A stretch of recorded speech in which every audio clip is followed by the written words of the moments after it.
Hello to everyone, again welcome on my YouTube channel तेरा मेरा maths. जैसे previous video में मैंने 1 से 8 तक क्वेश्चन सॉल्व किए हैं, उसका लिंक आपको इस वीडियो के डिस्क्रिप्शन बॉक्स में मिल जाएगा। तो ये सारे जो भी मैं क्वेश्चन की एक सीरीज स्टार्ट की हुई है, जैसे मैं ये 9th क्वेश्चन करूंगी, 1 से 8 तक आपको प्रीवियस वीडियो में मिलेंगे। तो ये सारे प्रीवियस ईयर में जो पूछे गए क्वेश्चन है ना, ये वो है। ठीक है। अब अभी तक मैंने एचपी पुलिस के प्रीवियस ईयर स्टार्ट किए हैं सॉल्व करने क्वेश्चंस। इसके बाद जेबीटी टेट, जहां से भी मुझे हिमाचल के किसी भी कॉम्पिटिटिव एग्जाम में क्वेश्चन मिल रहे हैं जो बार बार रिपीट हो रहे हैं, वो मैं आपके साथ शेयर करूंगी। तभी कह रही हूँ कि आपको कोई भी कोचिंग लेने की जरूरत नहीं है, कुछ भी करने की जरूरत नहीं है। जस्ट आप इस चैनल के साथ क्या बने रहिए, अपने नोट्स बनाने स्टार्ट कर दे, तो आपकी काफ़ी जो मैथ्स की तैयारी है ना, वो हो जाएगी। उसके लिए आपको मेरे इस चैनल के साथ जुड़ना पड़ेगा। तो मेरा चैनल स्पेशली उनके लिए है जो कोचिंग वगैरह अफोर्ड नहीं कर सकते। तो उन्हीं को माइंड में रखते हुए मैंने ये सीरीज क्या की है, मैथ्स की स्टार्ट की है। तो अभी 9th क्वेश्चन है। कोई भी आपको क्वेरी हो तो आप मुझे पूछ सकते हो इसके रिगार्डिंग। तो ये 9th क्वेश्चन है। 9th क्वेश्चन में जैसे बोला गया है ना कि ये train of 150 metre length travelling at 90 kilometre per hour can cross a tunnel of length 250 metre in dash second, कितना टाइम लगेगा। तो फॉर्मूले वगैरह मैं सब कुछ साथ साथ डिस्कस करूंगी। तो फॉर्मूलेस को मैं वैसे भी बोलती हूँ, आप ना उसको हाईलाइट कर लिया करो जब भी कुछ भी तैयार करते हो ना। जो इंपॉर्टेंट सेक्शन होता है ना, नोट्स अगर बना रहे हो तो उसको क्या कर लो, हाईलाइट कर लो। तो इस क्वेश्चन में आपने क्या करना होता है, जब ट्रेन वाले क्वेश्चंस आते हैं ना, तो जो जिसके पीछे मीटर लिखा होता है वो हमारा क्या होता है, एक तरह से डिस्टेंस है वो हमारा। ठीक है। तो ये हमारा डिस्टेंस, इस क्वेश्चन में जो मेरा डिस्टेंस दे रखा है ना, वो कितना दे दिया, 150 मीटर। और जिसके पीछे किलोमीटर पर आवर, वो हमारी क्या होगी, स्पीड होगी। वो कितनी होगी, 90 किलोमीटर पर आवर हो गया। और टनल की लेंथ, लेंथ ऑफ टी लिख दिया मैंने, टनल लेंथ ऑफ टनल कितनी दे रखी है, 250 मीटर। ये ट्रेन की लेंथ है, यहाँ पे लेंथ ऑफ ट्रेन लिख देती हूँ मैं, लेंथ ऑफ ट्रेन। ये ट्रेन की लेंथ है, ये टनल की लेंथ है, ये स्पीड ऑफ क्या है, ट्रेन दे रखी है। इस तरह के क्वेश्चन ना, अगर एक ट्रेन की लेंथ या दूसरी और किसी चीज की लेंथ आपको साथ दे रखी हो ना, तो इस क्वेश्चन में जो आपका डिस्टेंस बनेगा ना, वो आपने क्या कर लेना है, length of train plus length of tunnel. अब देखो कोई भी क्वेश्चन इस तरह से आए ना, जरूरी नहीं कि यही रिपीट होगा, इसके जैसा कोई भी रिपीट हो सकता है। मैं जस्ट आपको बार बार बोल रही हूँ कि उस क्वेश्चन की ना जो मेन आत्मा है ना, कि जो उसका सोल्यूशन निकल रहा है, उसको देखो। कि कभी भी कुछ भी ट्रेन की लेंथ के साथ किसी और चीज की लेंथ दे देना, उन दोनों लेंथ को आपने क्या कर लेना है, ऐड कर लेना है। ऐड करके जो भी आपके पास बनेगा, जैसे 150 और 250, 400 मीटर, ये आपके पास टोटल डिस्टेंस आप इसको मान लोगे। अब आप क्वेश्चन में देखो, कुछ मीटर दिख रहा है, कुछ किलोमीटर पर आवर दिख रहा है, लेकिन ऑप्शन सेकंड में है, इट मींस मीटर पर सेकंड। इसलिए इसको आप मीटर पर सेकंड में कन्वर्ट कर लो, क्योंकि आंसर हमारा सेकंड में आ रहा है।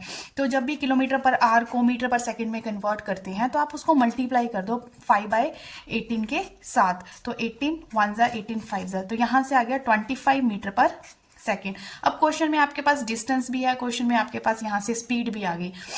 तो फॉर्मूला क्या होता है, अब हमें निकालना है टाइम। फॉर्मूला जो हमारे पास होता है वो क्या होता है, speed is equal to distance upon time होता है ना। तो हमने टाइम निकालना है, तो डिस्टेंस बाय स्पीड। ठीक है, अच्छे से समझते जाओ। तो यहाँ पे आ गया हमारे पास डिस्टेंस बाय स्पीड। डिस्टेंस कितना हो गया, 400। स्पीड अभी जो निकाली वो कितनी आ गई, 25। ठीक है, तो इसको आप करो सॉल्व। तो ये इसको पूरा काट के यहाँ पे आ रहा है 16। तो 16 सेकंड, क्योंकि मीटर पर सेकंड ना, तो 16 सेकंड, ऑप्शन सी आंसर। ध्यान से क्वेश्चन देखो, मैं इस क्वेश्चन में जो आपको मेन चीज समझा रही हूँ ना, वो क्या है, ट्रेन की लेंथ के साथ कुछ भी आपको लेंथ दे रखी है, उन दोनों को आप प्लस कर लोगे। प्लस करके जो भी बनेगा वो आपका डिस्टेंस होगा। स्पीड ऑलरेडी गिवन है, जस्ट स्पीड में हमने इसका किलोमीटर पर आवर को मीटर पर सेकंड में कन्वर्ट किया। फिर हमने फॉर्मूला एक ही रहेगा, speed is equal to distance by time. Time पूछ लिया तो डिस्टेंस नीचे, डिस्टेंस बाय स्पीड, आंसर आपके सामने। तो अगर ये देखो आया हुआ है क्वेश्चन, और कितना इजी है, सिंपल डायरेक्ट फॉर्मूला लग रहा है, इसमें कुछ भी मुश्किल नहीं था। अगर कोई इस तरह के सिंपल क्वेश्चंस को गलत करता है, it mean lack of practice है।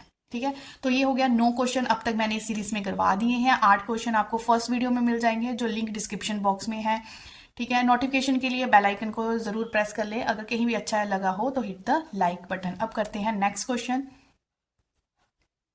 अब नेक्स्ट क्वेश्चन में पता है क्या बोल रखा है, कि एक रूम है, रूम की हमें ना लेंथ भी दे दी, ब्रेथ भी दे दी, और हाइट भी दे दी। अब ना ये जो भी रूम है ना, इसमें ना आपको एक लॉन्गेस्ट पोल रखना है। तो वो लॉन्गेस्ट पोल, ये ना कई बार वाइवा में भी पूछा जाता है कि अगर किस साइड को लॉन्गेस्ट, अगर 24 मीटर लेंथ है, 16 मीटर ब्रेथ है, 18 मीटर हाइट है, तो मोस्टली जिसको नॉलेज नहीं ना होगी वो बोलेगा कि लॉन्गेस्ट पोल 24 मीटर होगा, नहीं, हमेशा जो लॉन्गेस्ट चीज होती है ना वो उसके डायगनल होता है, ठीक है।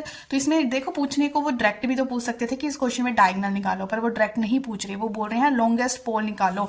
तो लॉन्गेस्ट पोल का मतलब वो क्वेश्चन में डायगोनल निकालने को, इस फिगर का डायगोनल निकालने को बोल रहे हैं। तो डायगोनल का पहले मैं आपको फॉर्मूला लिख देती हूँ। अगर मेरे पास ये लेंथ ब्रेड्थ हाइट तीनों दे रखे हो और मुझे डायगोनल निकालना है, मीन्स डायगोनल यहाँ पे क्या है, लॉन्गेस्ट पोल है उस रूम का, तो उसका ये फॉर्मूला नोट कर लो। तो उसका फॉर्मूला होता है root of L square, length का स्क्वायर प्लस ब्रेड्थ का स्क्वायर प्लस हाइट का स्क्वायर, ठीक है। तो यहाँ पे आपने क्या कर लेना है, लेंथ सब कुछ दे रखा है, बस वैल्यूज पुट करनी है, कुछ भी नहीं मंत्र पढ़ने इसमें, और आपने कैलकुलेशन करनी है। तो आप इसको जरा सॉल्व करके देख लो। 24 का स्क्वायर हमारे पास होता है 576, 16 का स्क्वायर हो गया 256 और 18 का स्क्वायर हो गया 324। सभी को आपने ऐड कर लेना है। ऐड करने पे आपके पास यहाँ पे आ जाएगा 1156 और इसका रूट सॉल्व करके देख लो, आपको मिलेगा 34, ठीक है। मतलब इसमें आपसे आपका ये चेक किया जा रहा है कि आपने मैथ्स सेक्शन जब कर रहे हो कि आपने मैथ्स की तैयारी करते टाइम फॉर्मूले अच्छे से देखे थे, ठीक है। तो देख लो भाई, अगर नहीं देखे थे तो इसको सॉल्व करके आया 34, तो 34 इसका क्या हो गया आंसर। देखो 10 क्वेश्चन मीन्स मैंने 10 चैप्टर को कवर कर लिया है, हर चैप्टर का एक एक क्वेश्चन यहाँ पे हो चुका है। तो वो हिमाचल के आप जितने मर्जी पेपर उठा के देख लो, वही चीजें बार बार पूछी जाती है, इसलिए प्रीवियस ईयर जो भी पूछा जाता है ना उस पर अच्छे से फोकस करो, ठीक है। तो ये 10 क्वेश्चन हो चुके हैं, आई होप ये आपको समझ आ गए होंगे। किसी को कुछ भी नहीं समझ आ रहा ना तो वो मुझे कमेंट करके बता सकता है। ये है नेक्स्ट क्वेश्चन। देखो एक और चैप्टर अभी कवर होने वाला है, तो इसमें सरफेस एरिया की बात हो रही है। तो सरफेस एरिया स्फीयर की बात हो रही है। इतना सा क्वेश्चन में देखा तो माइंड में जल्दी से फॉर्मूले को लेके आ जाओ। तो फॉर्मूला लेके आ जाओ कि सरफेस एरिया ऑफ स्फीयर होता कितना है। तो ये होता है 4πr स्क्वायर। मीन्स इस क्वेश्चन में ये वाला फॉर्मूला यूज होने वाला है। तो वैसे प्रैक्टिस के लिए आप दूसरा फॉर्मूला भी देख लो। अगर by the way volume of sphere की बात हो रखी होती तो आपने क्या यूज करना था, तो फॉर्मूला होना था 4/3πr³, ठीक है। स्फीयर के दोनों फॉर्मूले डिस्कस हो गए, क्या पता अगली बार वॉल्यूम पे क्वेश्चन आ जाए। तो आप किसी भी कॉम्पिटिटिव की तैयारी कर रहे हो तो जल्दी से चैनल के साथ जुड़ जाओ। तो इसमें क्या, दो सरफेस एरिया को ना रेशो में दे रखा है और एक रेडियस आपसे पूछा गया है और एक रेडियस आपको दे रखा है। तो कुछ नहीं, आपको रेशो में दे रखा है तो फॉर्मूला भी आप रेशो में बना दो कि पहले सरफेस एरिया, पहले स्फीयर का सरफेस एरिया अपॉन दूसरे का surface area is equal to 4/9, ठीक है। जैसे दे रखा था, अगर उन्हें रेशो में दे रखा है तो फॉर्मूला रेशो में लगा दो, क्या बड़ी बात होगी। 4π कैंसिल हो गए। उसमें से स्मॉलर वाले का तो उन्होंने हमें दे ही रखा है 4 सेंटीमीटर, ऊपर 4 पुट कर दो, ठीक है। 4 पुट जब मैंने ऊपर किया, R1 को 4 पुट किया, 4 का स्क्वायर मीन 16, R2 हम निकालेंगे इज इक्वल टू 4/9, ठीक है। तो यहां से देख लो R2 स्क्वायर कितना आ गया मेरे पास, ठीक है। तो 4 1 जा 4, 4 4 जा 36, 36 R2 का स्क्वायर कितना आ गया 36, लेकिन हमें R2 चाहिए तो R2 कितना आ गया 6। कितना सिंपल था, ठीक है। आई होप ये क्वेश्चन आपको अच्छे से समझ आ गए होंगे। तो टोटल 11 क्वेश्चन इस सीरीज में हो चुके हैं। आपको मैथ्स का कोई भी चैप्टर अगर मुश्किल लग रहा है तो कमेंट करके बोल सकते हो, मैं सेपरेट से भी वो करवा दूंगी। फिलहाल जो मेरा फोकस है वो ये है कि जितने भी प्रीवियस ईयर क्वेश्चंस मुझे मिल रहे हैं कोई पेपर में, वो सॉल्व करके आपको उनके फॉर्मूले रिवाइज करवाती जाऊँ, उनको करने का ट्रिक बताती जाऊँ। तो स्पेशली अगर आप HP TET, JBT, army, HP police, forest guard, clerical किसी भी तरह का एग्जाम दे रहे हो ना, तो मैथ सेक्शन के लिए आप तेरा मेरा मैथ चैनल के साथ जुड़ जाएं।